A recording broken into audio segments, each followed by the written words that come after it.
Rajasthan public service commission మీద రాజేష్ దరియా అనేటటువంటి వ్యక్తి సుప్రీంకోర్టు పోయింది కాబట్టి ఆ సుప్రీంకోర్టు ప్రకారం తెలంగాణ హైకోర్టు తీర్పు ఇచ్చింది కాబట్టి మేము మార్చినామని చెప్తారు.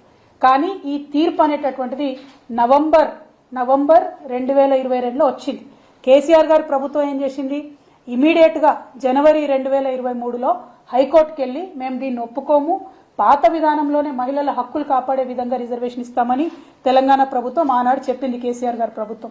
ఇప్పుడు ఈ రేవంత్ రెడ్డి గారి ప్రభుత్వం రాగానే ఆగమేఘాల మీద ఆ కేసుని హైకోర్టులో వీళ్ళు విత్డ్రా చేసుకోవడం జరిగింది. ఎప్పుడు విత్డ్రా చేసుకున్నారు? మొన్ననే ఫిబ్రవరి 6వ తారీఖు నాడు, అంటే మెమో ఫిబ్రవరి 1 నాడు ఇచ్చిండ్రు, కేసు 6వ తారీఖు విత్డ్రా చేసుకున్నారు, 10వ తారీఖు నాడు జీవో ఇచ్చిండ్రు.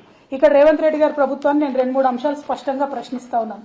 మరి మీరు ఇచ్చినటువంటి జీవో ఇప్పటి నుండి మీరేసే నోటిఫికేషన్లకు వర్తిస్తుందా, లేకపోతే ఇదివరకే కేసీఆర్ గారి ప్రభుత్వంలో 60,000 పైచిలకు ఉద్యోగాలకు ఆల్రెడీ నోటిఫికేషన్లు అయి ఉన్నాయి, వాటన్నిటికీ కూడా వర్తిస్తుందా? మరి ఇప్పటిదాకా ప్రిపేర్ అవుతున్నటువంటి మహిళా క్యాండిడేట్లు 2 లక్షల ఉద్యోగాలు మీరు సంవత్సరానికి ఇస్తామంటే 33% లెక్క పెట్టుకున్నా 66,000 ఉద్యోగాలు ఆడబిడ్డలకు రావాలి. మరి ఈ సంవత్సరంలో మీరు ఇచ్చినటువంటి కొత్త జీవో ప్రకారం 66,000 ఉద్యోగాలు ఆడబిడ్డలకు వస్తాయా రాదా? ఆ విషయంలో మీరు స్పష్టత ఇవ్వాల్సిందిగా నేను రేవంత్ రెడ్డి గారిని డిమాండ్ చేస్తా ఉన్నాను. అదేవిధంగా ఇవి మార్చేటప్పుడు కనీసం ఎవరితోనన్నా కన్సల్టేషన్ చేసిండ్రా చేయలేదా? మన దగ్గర చాలా మంది మేధావులు ఉన్నారు, గంటా చక్రపాణి లాంటి మేధావులు ఉన్నారు. ఆయన మొదటి పబ్లిక్ సర్వీస్ కమిషన్ చైర్మన్ గా పనిచేసినటువంటి వ్యక్తి. మరి ఆయనను సంప్రదించిండ్రా, లేకపోతే తర్వాత పనిచేసిన వాళ్ళు ఉన్నారు, వాళ్ళని సంప్రదించిండ్రా? కనీసం మహిళా అభ్యర్థులతో మాట్లాడిండ్రా?